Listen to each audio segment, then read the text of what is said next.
This program is about unsolved mysteries within the Transformers universe. Whenever possible, actual family member and police officials have participated in recreating the events. What you are about to see is not a news broadcast. On August 8th in 2005, the aftermath of an all-out vicious Decepticon attack leaves Autobot City in shambles. Fans and brothers-in-arms alike are shocked to hear that the beloved Autobot commander, Optimus Prime, had died of his wounds following his mortal battle with Megatron. Many fans and Autobots alike had forgotten about the others that had fallen on that fateful day. During the heat of the battle, Autobot corpses lined some of the defense rooms of Autobot City. The attack began approximately a few hours before, aboard an Autobot Shuttle. 4 of Optimus Prime's most trusted Autobots were on a mission to Earth to bring back precious Energon. Intercepting their transmissions, the Decepticons would board this vessel and begin an assault on the 4 Autobots aboard. But can a shot to the shoulder actually kill one of the smallest yet one of the strongest Autobots? Are these sightings proof that these Autobots were not killed in the fateful Battle of Autobot City? Is Hasbro responsible for murdering our childhoods on the silver screen? Join me tonight as we attempt to answer these questions on Unsolved Mysteries.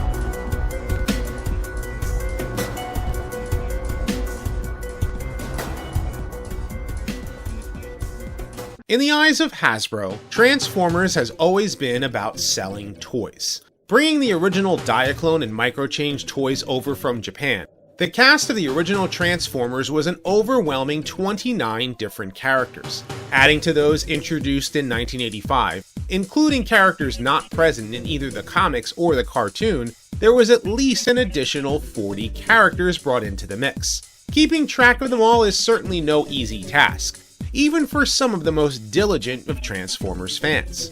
When developing Transformers the movie, which was in a way the introduction to the 1986 toy line, the decision was made to do what censors would not allow for the first 65 episodes. This was actually showing Transformers die in battle. Since the 1984 toys, and most of the 1985 line too, were no longer on shelves, it was an easy choice of what characters were chosen to die. This even included Optimus Prime. From various interviews from those making the film, not all were on board with killing the main character of the show.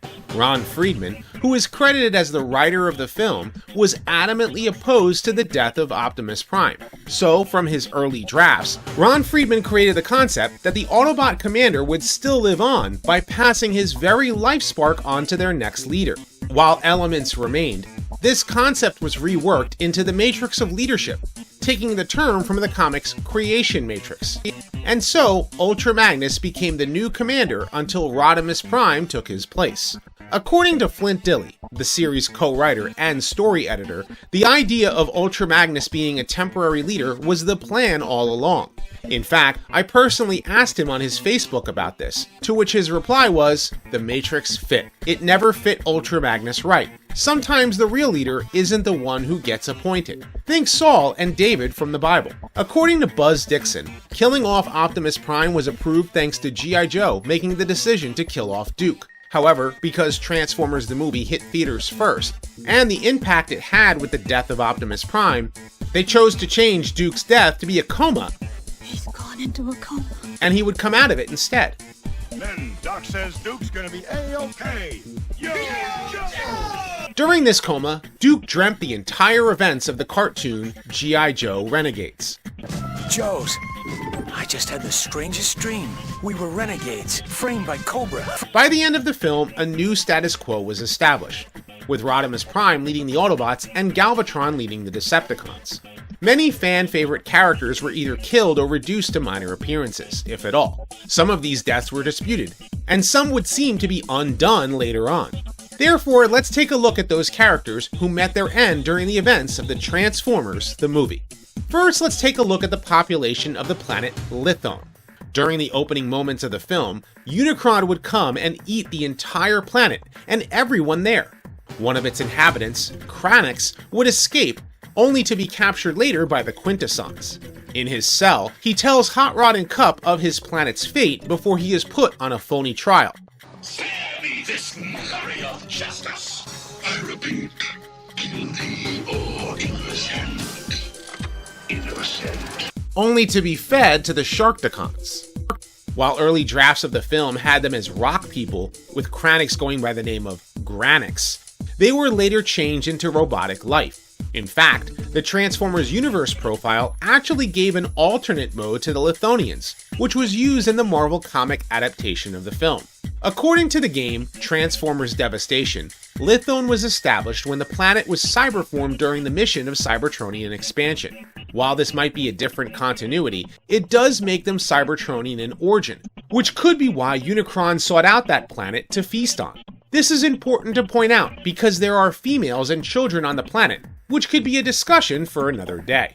The next characters to be sent where all are one would be the 4 Autobots aboard the shuttle. Almost all of the Decepticons would board with the plan to launch a full-scale assault on Autobot City. Brawn, a small yet strong Autobot, would take a full-powered blast from Megatron in gun mode in his shoulder. While he was shown taking a lot of punishment in several episodes,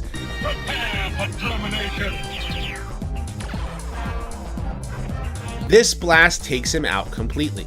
Many fans have speculated that he was too tough to go down with just a shot to the shoulder. See how Megatron likes a dose of his own medicine. Now that was a kick. They even point out the blast he took in the episode Fire on the Mountain. Adding more fuel to the fire, when Daniel calls out the names of the Autobots in the mausoleum, Brawn is not one of them. Instead, he names Huffer. Huffer. One of the most pessimistic Autobots ever, It'll never work. Big waste of time. as one of the off-screen casualties. He was seen in the film, however, with Cup near Lookout Mountain, alongside Bluestreak, Hound, and Sunstreaker. That last one could be Tiger Track, since Sunstreaker is clearly on board the shuttle with Optimus and the Dinobots. Finally, in the episode Carnage in C Minor, an episode regarded by many as one of the worst of the original cartoon, Brawn is seen next to Huffer, and the Constructicon Bone Crusher firing on Decepticons. We can blame the oddity seen in Carnage in C Minor on the animation studio ACOM. They famously made numerous animation errors before, so therefore we could assume that those 3 were simply meant to be background Autobots, with the animators simply using any animation models they had handy. This is especially true since a Decepticon was among them, and Huffer was also counted as dead as well. It should be pointed out that the 1986 Minibots lineup had Outback replace Brawn and Pipes replace Huffer, so it is possible that it was meant to be them. The green Constructicon could even possibly be Hauler. The blast to Brawn, though, went further than his shoulder. The storyboards even show the blast going through Brawn's chest and exiting out of his back. As we see Brawn fall in the film, you can tell the amount of smoke coming out of his back indicates the exit wound was much larger, meaning that the blast went in from the top and an internal explosion blew out his back, killing him but good. The next is the Autobot Strategist, Prowl, as he is killed by a shot from Scavenger. Ratchet and Ironhide would then take a barrage of blasts, killing the former. Ironhide tried to hold on to Megatron before... Such heroic nonsense. Well, I guess that would explain why the toy doesn't have a head. During the full battle of Autobot City, Windcharger's corpse was dragged next to Wheeljack by RC, who barely had a moment to mourn as they needed to fight back against the Decepticons' onslaught. While Springer is running down the stairs, a smokescreen-colored Wheeljack is seen before the close-up of him in proper colors. This was because Smokescreen was shown in storyboards to be the corpse instead of Wheeljack, which leads one to believe that Wheeljack didn't die. This would explain Wheeljack's appearance in storyboards later on in the battle. In Japanese continuity, Wheeljack makes an appearance in Transformers Victory. This was because the film had not yet reached Japan, and they weren't yet aware of the character's death. This was also an issue with Prowl, who showed up next to Ultra Magnus and Headmasters. To patch this, the Binaltech storyline was developed, and both their versions of Prowl, who was Chip Chase reborn as an Autobot, and Wheeljack were interdimensionally displaced into Japanese cartoon continuity. Since Smokescreen wasn't actually shown dead in film, his appearance at Headmasters wouldn't be a continuity error either. But we have to overlook poor Ironhide's appearance as an animation error. Yep, no other excuse for that one, especially considering his name is listed in Dark Awakening. Or perhaps it was the Omnibot Overdrive, who had accompanied Prowl and Wheeljack. According to storyboards, more Autobots were to be among the casualties, but were never animated. This included Red Alert, who was to be blasted in the back by the Constructicons after he, alongside Ultra Magnus, Trax, and Sideswipe, attacked Devastator. His corpse was also to be seen nearby during Optimus Prime and Megatron's battle. Near them was the corpse of Trailbreaker. I guess his force field just didn't hold up. Finally, Mirage is seen in a tower, probably nearby to Blur, blasting Bombshell out of the sky before Megatron fires upon him, most likely killing him.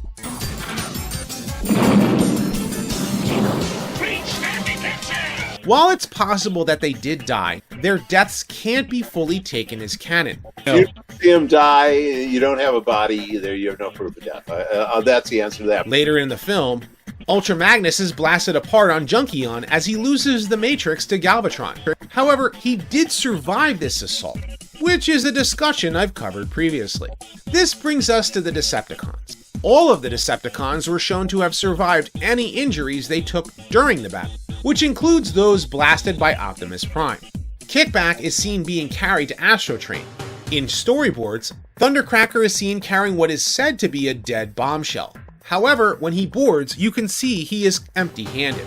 Even Megatron survived, though mortally wounded at the end of his fight with Optimus Prime. Don't leave me, Soundwave. However, once aboard Astrotrain, Thundercracker, Skywarp, and the 3 Insecticons were shown to be as badly damaged as Megatron was, although they were still alive. So by request by Astrotrain, Jettison some weight or I'll never make it to Cybertron. The choice was made to jettison the wounded into deep space. Wanna bet? They were reborn, however, by the chaos-bringing planet eater, Unicron, which sparked a debate about who became who. While we know Megatron became Galvatron, the rest do not bear any resemblance to their former selves. As for Galvatron and his crew, that is a discussion for another day. Galvatron, save me! Please meet your end with dignity. I despise whiners. The newly reborn Decepticons would return to Cybertron, led by Galvatron, who would vaporize Starscream. Take note the animation error that the Insecticons and Seeker Jets were present at Starscream's coronation.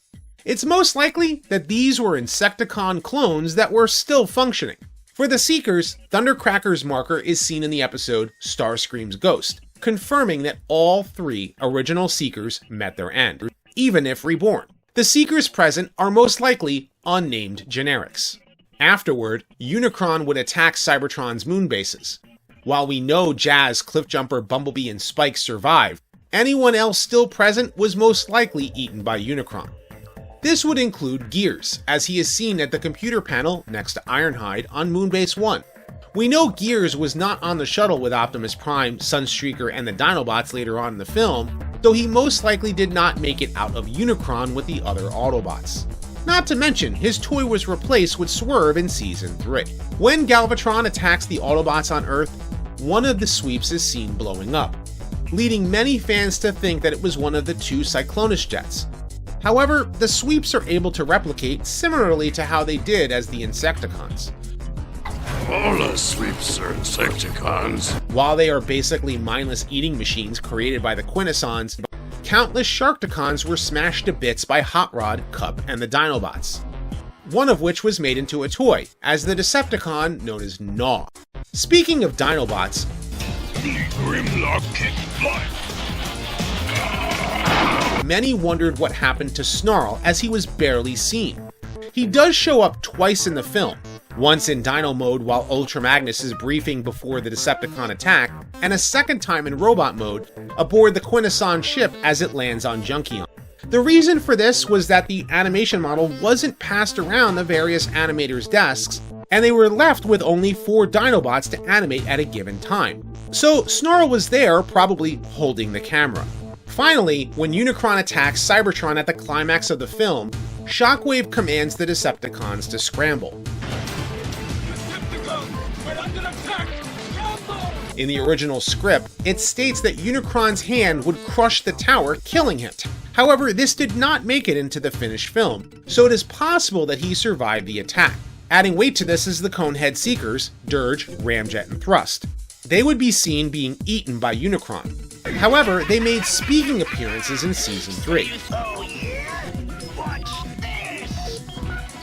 This would mean that the jets that died were generic Decepticons. In fact, in storyboards, these generic Decepticons are confirmed to be the identities of those melted down inside Unicron in the acid pit.